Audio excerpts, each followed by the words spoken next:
If you've been looking for a way to turn your job or future into a career, the answer is here. Cole's Barber College is now accepting new students. You will learn hands-on barbering skills in 12 months and get prepared to pass the state board exam to become a licensed professional. Students will be taught the fundamentals for landing promising jobs and business ownership. Day and night classes are available to fit your schedule. Stop by today for more information or to get registered. Don't just keep wishing. Start your future today.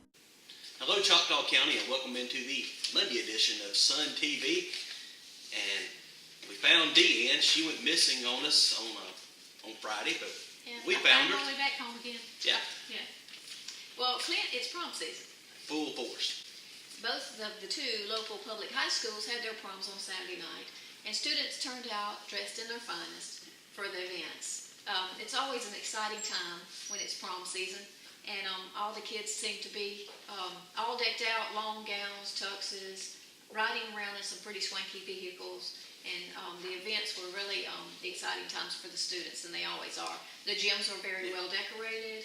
Somebody spent a whole lot of time getting ready for those events, as they do every year. And those kids, I think, had a great time. And they all came back safe. Yeah. You know what, Clint? How proud of the fact that you live in Alabama are you? I'm very proud that I live in Alabama. Yeah. You know what? We live in a state where people are usually very proud when they go elsewhere to say that they're from Alabama. And we live in a state where if you play a certain song, everybody stands up, knows every word. Sweet Home Alabama. You better believe that. Anywhere you go, if you hear the strains of that song, there are people there who will stand up. Sure. And so it's always a good thing when we hear some good news about the state, because we're proud of where we live. Right.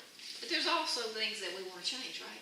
Absolutely. Always. For instance, did you know that Alabama is one of the states that's listed as most dependent on federal support? Yeah, well, I was aware of that. Yeah. The problem is that, Alabama has a relatively low state tax rate. But that's good for us in a way, but it also means that we depend more on federal money coming in. So we got a report this week on the fact that there's an analysis that shows the 2018 most and least federally dependent states, and Alabama's ranked 5th highest in the country when it comes to federal dependency. Ranked 13th highest when it comes to how much the state's revenue depends on federal funding, 9th in the share of federal jobs, and 5th overall in returns on taxes paid to the federal government. Pretty interesting stuff for those of us who like numbers. Sure. But there's some good news for Alabama. We are one of the states that, these are January numbers, had the largest drop in our electric rates this year compared to January of last year. So that's not a bad deal. I'll take that all day long. Yeah, I know. Good thing we don't live in Hawaii. That's the state with the highest electric rates in the country. Louisiana gets the nod for the lowest electric rates. We can't have those bragging rights, but Alabama is not bad off when it comes to paying those electric bills. So, you know what? Whenever you're talking about Alabama, there are some things that we have to brag about, some things that we sometimes would like to see changed. But all in all, Sweet Home Alabama, right? Right, roll tide. Look for those 2 stories this week in the Choctaw Sun Advocate. Also, we've got some other reports coming up this week in the Sun Advocate. In fact, we've got a story that I believe, we can't tell it right now, but everybody in the county will be affected by it. I can just say that. Something very interesting has come about, and it will be something that affects everybody in the county. Oh, pretty much. So what's going on in the wide world of sports? Wide world of sports. First of all, congratulations to Cortland Frost, Dylan Cadet, and Zach Dees. They signed their letters of intent to play collegiate baseball at the Mississippi University for Women. They'll be Owls. Yeah. The interesting thing, those 3 young men, they've played T-ball together for about 14 years. Those young men have been together, and they'll continue on the next level.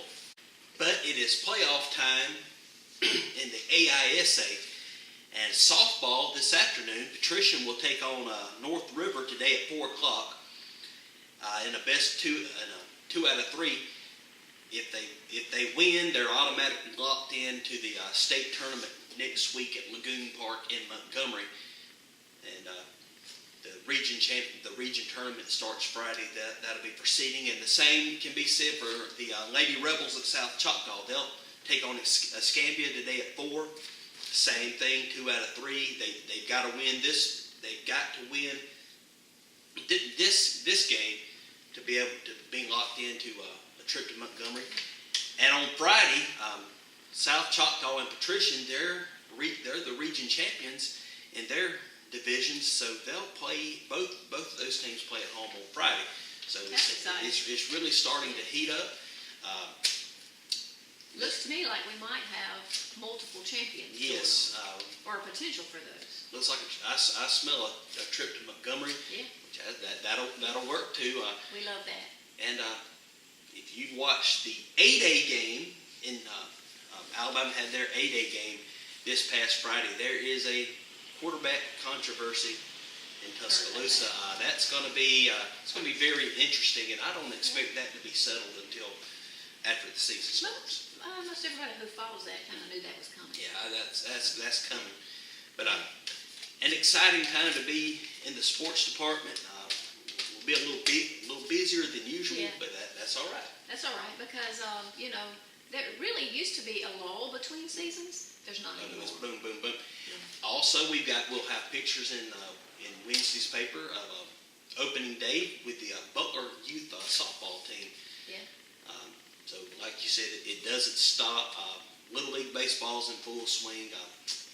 So we got plenty coming out of the sports desk. That's right. Well, that's our show for today, and we hope you'll tune in on Wednesday. Pick up a copy of the Sun Advocate on Wednesday morning and see what's going on in the county. Thank you.